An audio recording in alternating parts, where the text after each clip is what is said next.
Dans cette vidéo, je vais vous présenter l'essentiel de ma participation intitulée Synthèse et étude structurale de nouveaux composés hybrides à base de pyridine.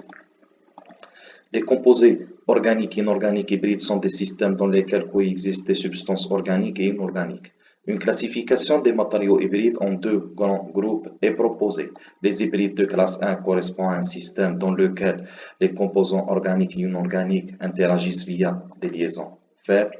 Les hybrides de classe 2, les matériaux dont l'interface organique-inorganique est constituée de liaisons fortes. Dans le processus de recherche de notre travail, nous nous intéressons aux composés hybrides de type 1 à base d'étain comme partie minérale et de composés à base de pyridine comme matrice organique. Le composé a été synthétisé par voie aqueuse. Elle consiste à dissolution des précurseurs dans des solutions aqueuses, chauffage avec une température qui varie entre 40 et 70 degrés sous agitation continue, acidifier la solution en ajoutant quelques gouttes d'acide, évaporation à température ambiante de la solution. Le 3-dichloro-pyridinonium hexachloromonohydraté a été obtenu à partir d'un mélange stoichiométrique N2 par voie aqueuse. Après une évaporation lente de 3 mois, un cristal a été formé. L'affinement final a conduit au facteur de reliabilité non pondéré R de 2,6% et pondéré RW de 6,1% avec une estimation de la variance est de 1,04. Le composé cristallise dans le groupe d'espace B-1. L'unité asymétrique est constituée d'un anion SN05Cl3, un cation protoné à N1 et une molécule d'eau. La projection de la structure sur le plan AC montre une alternance de couches anioniques, de couches cationiques. Les molécules d'eau viennent s'insérer entre ces couches. La projection anionique est assurée par des liaisons hydrogènes entre les anions et les molécules d'eau de type OHCl qui génèrent une succession de cycles parallèles au plan AB avec un graphe de motif R4412.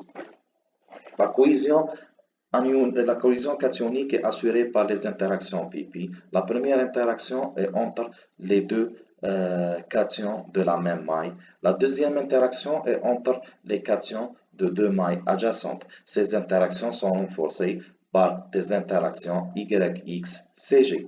La cohésion cristalline tridimensionnelle entre les couches est assurée par les liaisons hydrogène NHO, les liaisons halogène ClCl. Par ailleurs, cette cohésion est renforcée par les liaisons hydrogène NHCl et CHCl. L'étude quantitative des liaisons hydrogène et des interactions intermoléculaires de l'entité cationique en mode des normes montre des zones rouges qui correspondent aux contacts rapprochés de type HCl et HO qui sont dus aux liaisons hydrogène NHCl, CHCl et NHO. En employant l'indice de forme comme mode de représentation, la présence des triangles rouge et bleu adjacents confirme la présence des interactions de type pp.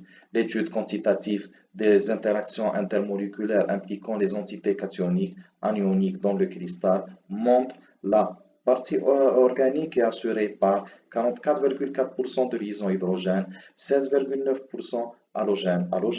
La partie minérale est maintenue par 82% de liaisons hydrogène, 12,8% halogène.